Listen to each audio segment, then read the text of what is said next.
Hi, my name's Lillian. And my name's Tatiana.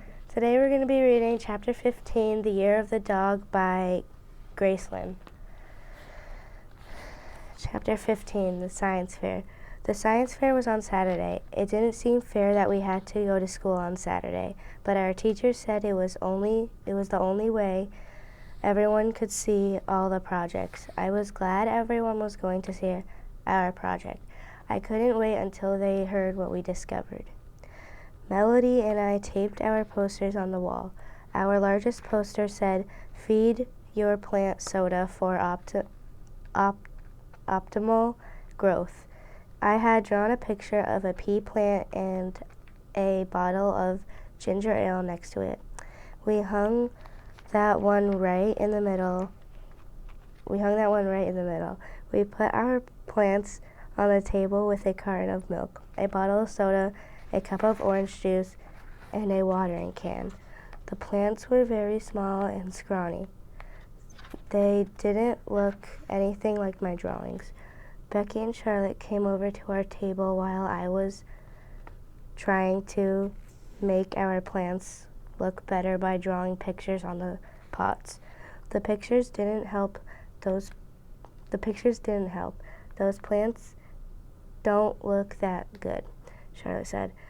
"Did you really water one with soda?" "Yes," Melody said. "And we made a scientific discovery. This is our lucky year." Becky and Charlotte looked puzzled, so I explained the idea to them. Melody and I were born in the year of the tiger. I told them, so the year of the dog, it was really lucky for us. We'll probably win the blue ribbon. But I'm the same age as you," Becky said. "So I was born in the year of the tiger too. So that means I'm just as lucky as you are. Maybe we'll win the blue ribbon." Melody and I looked at each other. We hadn't thought of that. How could all of us be lucky when there was only one blue ribbon? We're luckier because it's the Chinese year of the dog, Melody said, "and Grace and I are Chinese." I could see Becky didn't agree, but Miss Malone, Melody's teacher, came into the room and told everyone to go stand by their projects. "We're ready to start judging the science fair," Miss Malone said, "and this year we are especially lucky. My good friend, Mr. McNally, is going to be our guest judge. He is a scientist. He works at NASA." "Lucky," Melody nudged me.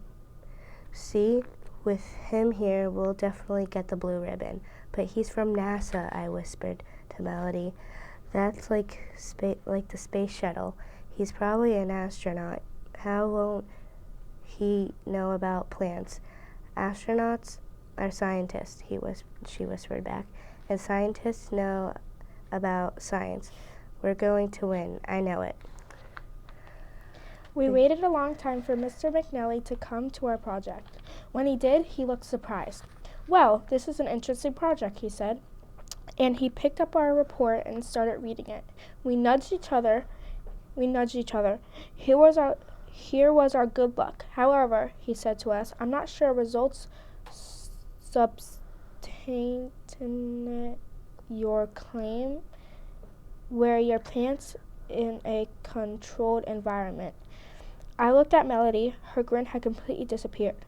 "Our water plant is control," I told him, remembering what my mom called it. I felt very smart. "No, I meant, did you give each plant the same amount of liquid? And did they each get the same sun exposure?" he said. "Well, there wasn't enough room in the window for the water plant, so I put that one on the table in the other room," I said, suddenly not feeling very smart. It might have gotten less light, and we didn't measure how much we gave them. Mr. McNally said, frowning. "Then I'm afraid your scientific method was seriously flawed." Melanie and I looked at each other. We didn't feel so lucky anymore. To get true results, You should do this project over again, with at least 10 plants for each liquid, in a controlled environment, he continued. And then you should do a chlorophyll test. When he left, Melanie and I were very quiet. I don't think he liked it, Melanie said. He didn't say it was interesting, I said. But I really thought we had discovered something, Melanie said. He sounded glum. She sounded glum. He thought it was a terrible project. He didn't say it was terrible, I said. He said we were seriously flawed, Melody said. That's a scientist talk for terrible. We sat down at our table, depressed. The science fair had been so colorful and thrilling an hour ago. Now it's all gray and dull. I didn't know scientists had to do all that stuff, I said. Maybe I didn't want to be a scientist after all. It looked like I didn't have any science talent. Did you know what he was talking about? No, Melanie said, and we both laughed. An hour later, Miss Malone came back into the room. We watched her hand Charlotte and Becky the blue ribbon. When their pictures were taken for the school newspaper, I guess Charlotte and Becky have more luck than we do after all, Melanie said.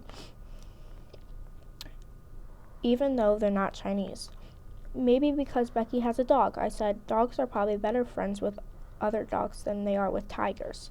Yeah, Melanie said. Scruffy probably put in a good word for them.